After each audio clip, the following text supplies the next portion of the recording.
Už vás nenazývam sluhami, lebo sluha nevie, čo robí jeho pán.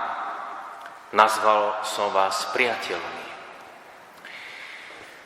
Musíme si rozmeniť na drobné tieto slova, čo to znamená a čo to vlastne urobí so mnou, keď to počujem.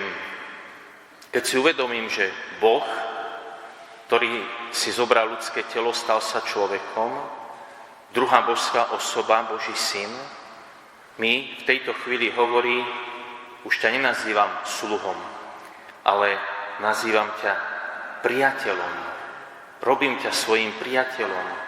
Boží syn chce, aby som bol jeho priateľom, nie sluhom. Akú emóciu to vo mne vyvolá, čo to spraví s mojím životom. Totižto my si musíme uvedomiť, že byť priateľom je oveľa neporovnateľne aj istým spôsobom ťažšie a zodpovednejšie, ako byť iba sluhom. Totižto, keď je niekto sluha, tak urobí, čo musí a viac ho to nezaujíma. Dostane nejaké rozkazy od pána, ktorý mu nie je povinný nič vysvetľovať. Jednoducho si sluha, tak rob. Ten sluha môže nad tým rozmýšľať, že prečo by to mal robiť, ale nemusí. Jednoducho to urobí svoju povinnosť, má nejaký čas pracovný, skončí, padla a žije si svoj život. A nezaujíma ho, čo je s pánom, s jeho rodinou, čo sa deje, je mu to jedno. Urobil si svoju povinnosť. Takto nejako vyzerá vzťah sluhu a pána. My už nežijeme v dobe, keď máme služobníctvo, poznáme to možno z nejakých filmov, z televízie, ale možno by sme si to mohli prirovnať do takého pracovného pomeru. Som zamestnanec v nejakej firme, tak viem, čo sú moje povinnosti. Čo ja viem, o 7:30 začínam, takže tam musím byť, vypnem sa na vrátnici a teraz toto je moja povinnosť, potom možno nejaké stretnutie so šéfom, nejaký meeting, stretnutie so zákazníkmi, už pozerám na hodinky, kedy bude 11, aby som mal obednú prestávku, čo si zjem, dám si cigaretku, o 11:30 som naspäť a zase taká povinnosť, také stretnutie, o 1:00 toto, o 2:00 tamto.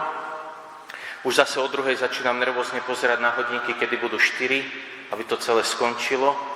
Úderom 4:00 padla.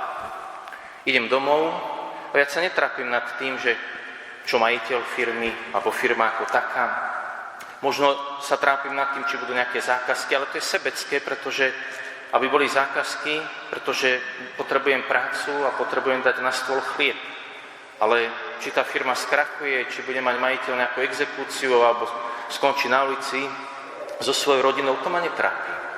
Čiže asi takto nejako by som to prirovnal do tej dnešnej doby, vzťah sluhu a pána. Ale Ježiš hovorí, nazval som vás priateľmi. To je úplne niečo iné. Keď ma nazýva Ježiš, Boží syn, priateľom, tak nehovorí nič iné, iba to, že ma pozýva, poď a maj účasť na mojom živote. Buď súčasťou môjho života, podstatnou súčasťou môjho života. Byť priateľom znamená, že ten život priateľa sa stane mojím životom.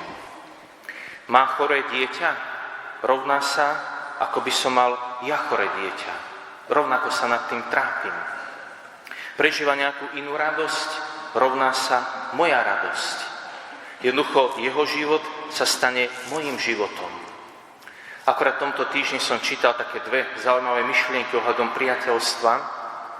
Priateľ je súrodenec, ktorého sme nikdy nemali. Alebo ešte taká krajšia myšlienka, že priateľstvo to je jedna myseľ v dvoch telách. Čiže k tomuto ma volá Ježiš.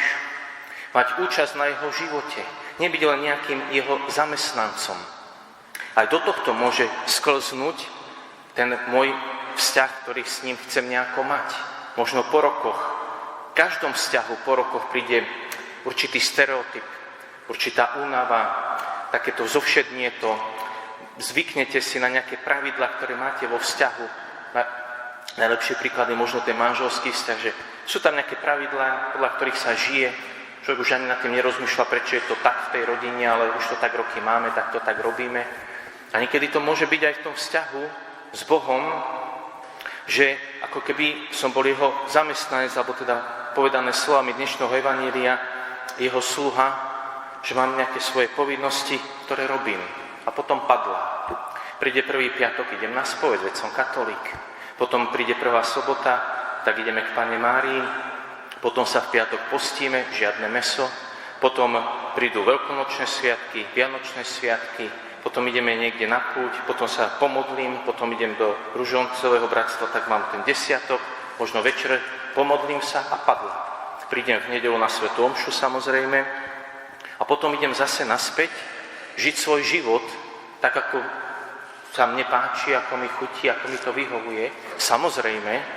Samozrejme, že aj keď budem Ježišovým priateľom, prídem na svätú spoveď. Ale už s nejakým iným vnútorným nadstavením, pretože viem, že som zhrešil, že som zarmútil svojho priateľa a idem to dať do poriadku. Prídem na svätú omšu, samozrejme, že tu budem. Ale už nielen ako splnenie si nejakej povinnosti, ale idem tu za svojím priateľom, idem sa tu s ním stretnúť, idem ho počúvať, čo mi povie, idem ho prijímať, aby som z neho mohol žiť skrze Eucharistiu. Čiže idem sem s úplne iným vnútorným nadstavením, ako dovtedy, kým som bol iba sluhom. Tá kvalita toho vzťahu, to je úplne niečo iné. Už Ježiš pre mňa nebude len nejakým obchodníkom, od ktorého si môžem niečo kúpiť, lebo to potrebujem. Ježiš už nebude len nejakým úradníkom, ktorý mi môže niečo vybaviť, lebo potrebuje mať niečo vybavené vo svojom živote, niečo zariadené, ale bude mojím priateľom. Čiže mi dá a chce dať účasť na svojom živote. To je pozvanie, na ktorým musíme premýšľať, na ktorým musíme rozjímať. Nemôžeme to len tak vybaviť, že si to prečítam, nazval som vás priateľom, to je také pekné, Ježiš ma nazýva priateľom, ďakujem a ideme si ďalej. To slovo nás zase musí zastaviť a musí nás vtiahnuť do toho jadra a tajomstva tých slov, ktoré je tam ukryté. Čo to znamená byť Ježišovým priateľom? Čo to znamená mať účasť na jeho živote? Čo mi to chce Ježiš vlastne dať? Aký dar priateľstva? Čiže chce mi dať účasť na svojom živote, kde mi otvorí nový svet, kde mi otvorí oči, aby som videl, že je ešte iný svet, iný život. Voláme to, že Božie kráľovstvo. To nemôže byť len nejaký termín náboženský, teologický, ktorý nám nič nehovorí, ktorý je vzdialený od môjho života. Božie kráľovstvo, to je niečo reálne, to je niečo skutočné, lebo Ježiš je reálny, je skutočný, je živý, je tu. Rozpráva teraz k môjmu srdcu a hovorí mi, buď mojím priateľom. Príď a ja ti dám účasť na mojom živote, na živote v mojom kráľovstve, na novom svete, ktorý tu je, ktorý je reálny ten svet, ale my ho nevidíme. A práve tým, že budeme vstupovať do tohto vzťahu priateľstva, sa nám budú otvárať oči. Odrazu budeme vidieť, že sa dá žiť aj inak a pre niečo iné.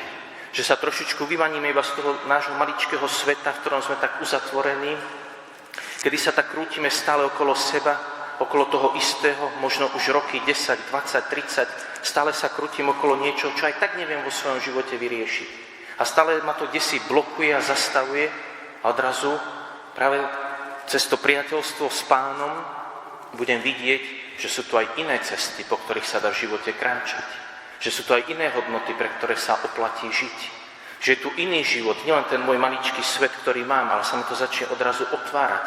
Lebo postupne mi Ježiš ako priateľ bude dávať viacej svetla do môjho života. Bude sa viacej zdieľať so svojím životom. Bude mi dávať viacej účasti na svojom živote, na svojom kráľovstve. Lebo sa stávam jeho priateľom. Lebo som prijal túto ponuku. To máme aj my ľudia. Keď máte v živote jedného priateľa, to je veľká milosť. Keď máte dvoch, to ste úplne blahoslavení. Ale až priateľovi otvoríte svoje srdce. Až skutočnému priateľovi poviete veci, ktoré ste možno nikomu v živote nepovedali. Čiže tomu priateľovi otvoríte ten svoj vnútorný svet, ktorý máte v sebe, vo svojej duši. Druhí ľudia ho nevidia, netušia o ňom, ale tam, kde si vo vás je. Príde priateľ a postupne mu ten svet budete otvárať. Viac a viac. Až do takej miery, že myslím to obrazne, čo poviem, že bez hanby budete pred ním stať nahý, taký, aký ste. Čiže toto sa deje aj v priateľstve s Pánom. Postupne, pomaly, keď sa stávame jeho priateľmi, tam nám bude stále viac otvárať svoj svet a život, ktorý nám prišiel dať. A dokonca radosť. Toto som vám povedal, aby vo vás bola moja radosť, aby vaša radosť bola úplná. Toto prináša priateľstvo s Pánom. Radosť, ktorá je úplná. Čiže musíme si uvedomiť, že je to Ježiš, ktorý prichádza, ktorý ma volá. Nie je to naopak. On to povedal, že nie vy ste si vyvolili mňa, ale ja som si vyvolil vás.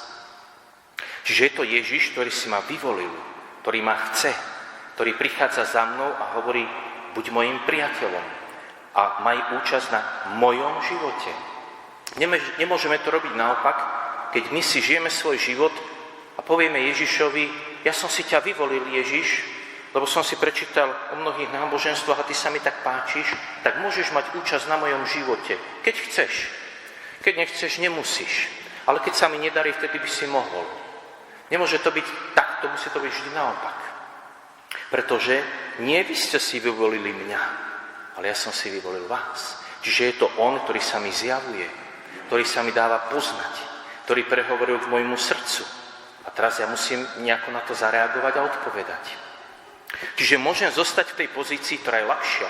Je to neporovnateľne ľahšie byť sluhom, byť zamestnancom Pána Boha, odkrútiť si svoje a padla. A už sa neviem na to dočkať, kedy padla a teraz si budem žiť tak, ako sa mne páči. Je to jednoduchšie, samozrejme, ale nikdy sa nikam neposuniem.